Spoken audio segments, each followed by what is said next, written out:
రేపే ఖమ్మంలో horticulture college ప్రారంభం. బండి సంజయ్పై మాజీ మంత్రి జోగు రామన్న విమర్శలు.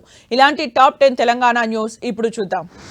సచివాలయంలో మంత్రి కొండా సురేఖ అధ్యక్షతన 15వ జేఏపీఏటీ సమావేశం జరిగింది. ఈ సమావేశంలో అటవీ శాఖ ముఖ్య కార్యదర్శి అహ్మద్ నదీం సహా ఇతర ఉన్నతాధికారులు పాల్గొన్నారు. అటవీ భూముల సంరక్షణ, ఫారెస్ట్ సిబ్బంది సమస్యలపై ఈ సమావేశంలో సమగ్రంగా చర్చించినట్టు సమాచారం. నిజామాబాద్ జిల్లా మోపాల్ మండల కేంద్రంలో నూతనంగా నిర్మించనున్న పోలీస్ స్టేషన్ భవనానికి శంకుస్థాపన చేశారు. రూరల్ ఎమ్మెల్యే భూపతి రెడ్డి శాంతి భద్రతల పరిరక్షణలో పోలీసుల పాత్ర ఎంతో కీలకమని ఎమ్మెల్యే పోలీస్ స్టేషన్ నిర్మాణానికి తన వంతుగా 10 లక్షల రూపాయల సహకారం అందిస్తున్నట్లు ప్రకటించారు. జగిత్యాలకు కేటాయించిన కేంద్రీయ విద్యాలయానికి స్థలాన్ని కేటాయించడం లేదని నిరసిస్తూ నిజామాబాద్ ఎంపీ ధర్మపురి అరవింద్ నెల 18న జగిత్యాలలో దీక్ష చేయనున్నారు. అయితే స్థల కేటాయింపు విషయంలో మంత్రి ఉత్తమ్ కుమార్ కు లేఖ రాశానని, 20 సార్లు వెళ్లి కలిశానని, ఆయన ఇప్పటికీ ఎంపీ తనను ఇబ్బంది పడుతున్నారని ఎమ్మెల్యే సంజయ్ కుమార్ ఆరోపించారు. ఆదిలాబాద్ మార్కెట్ యార్డులో రైతులు ఆందోళనకు దిగారు. మార్కెట్ యార్డుకి జొన్న వాహనాలు భారీగా తరలివచ్చాయి. మార్కెట్లో ఇప్పటికీ జొన్న బస్తాలు పేరుకుపోయాయి. దీంతో మార్కెట్ యార్డు గేటును తాళం వేశారు. గేటు బయట రైతులు ఆందోళనకు దిగారు. రైతులతో మార్కెట్ కమిటీ అధికారులు చర్చించారు. 2 రోజుల తర్వాతే మార్కెట్కు ధాన్యం తీసుకురావాలని అధికారులు సూచిస్తున్నారు. జూరాల వద్ద అత్యంత ప్రతిష్టాత్మకంగా 123 కోట్లతో కృష్ణానదిపై నిర్మిస్తున్న వంతెన నిర్మాణ పనుల్ని మంత్రి శ్రీహరి పరిశీలించారు. ఈ ప్రాజెక్టు నిర్మాణంతో ఆత్మకూరు ప్రజల దశాబ్దాల కళ నెరవేరబోతుందన్నారు.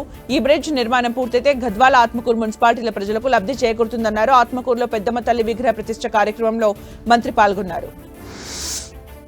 గత ప్రభుత్వం చేపట్టిన ఇండ్ల నిర్మాణాలతో పాటు అందించిన సంక్షేమ స్థానిక ఎమ్మెల్యే పాయల్ శంకర్ కు కనిపించకపోవడం హాస్యాస్పదమన్నారు. మాజీ మంత్రి జోగురామన్న ఆదిలాబాద్ బీఆర్ఎస్ కార్యాలయంలో పలువురికి కండువాలు కప్పి పార్టీలోకి ఆహ్వానించారు.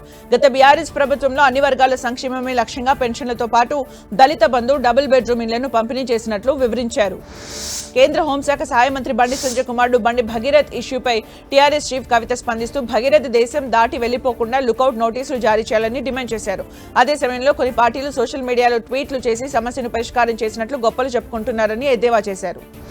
భద్రాద్రి కొత్తగూడెం జిల్లా అశ్వారావుపేట చరిత్రలో మరో కీలక ఘట్టానికి రంగం సిద్ధమైంది. ఎన్నో ఏళ్లుగా స్థానిక ప్రజలు, రైతులు, విద్యార్థులు ఎదురు చూస్తున్న హార్టికల్చర్ కాలేజ్ రేపటి ప్రారంభోత్సవానికి అన్ని ఏర్పాట్లు పూర్తయ్యాయని అశ్వారావుపేట ఎమ్మెల్యే జారి ఆది నారాయణ అన్నారు. ప్రజల ఆశయాలను నెరవేర్చడమే తన రాజకీయ లక్ష్యమని ఎమ్మెల్యే స్పష్టం చేశారు. కరీంనగర్ జిల్లా జమ్మికుంట వ్యవసాయ మార్కెట్ ను ఎమ్మెల్యే పాడి కౌశిక్ రెడ్డి సందర్శించారు. 15 రోజుల నుంచి మార్కెట్లో మక్కలు కొనుగోలు జరగక రైతులు తీవ్ర ఇబ్బంది పడుతున్నారని కౌశిక్ రెడ్డి అన్నారు. ప్రస్తుతం మార్కెట్లో 40,000 బస్తాలు ఉన్నాయన్నారు. తమ ప్రభుత్వం ఉన్నప్పుడు రైతులకు ఎటువంటి ఇబ్బంది కలగకుండా చూసుకున్నామన్నారు ఎమ్మెల్యే పాడి కౌశిక్ రెడ్డి. క్రీడలు శారీరక, మానసిక ఆరోగ్యానికి ఎంతో మేలు చేస్తాయని గజ్వేల్ సీఏ రవికుమార్ అన్నారు. క్రికెట్ వంటి జట్టు క్రీడలు ఆత్మవిశ్వాసం, క్రమశిక్షణ, నాయకత్వ లక్షణాలను పెంపొందించడంలో కీలక పాత్ర పోషిస్తాయని అభిప్రాయం వ్యక్తం చేశారు. హెచ్సీఏ ఆధ్వర్యంలో గజ్వేల్లోని ఐవైపీ గ్రౌండ్లో నిర్వహిస్తున్న ఉచిత క్రికెట్ శిక్షణ శిబిరాన్ని ఆయన సందర్శించారు.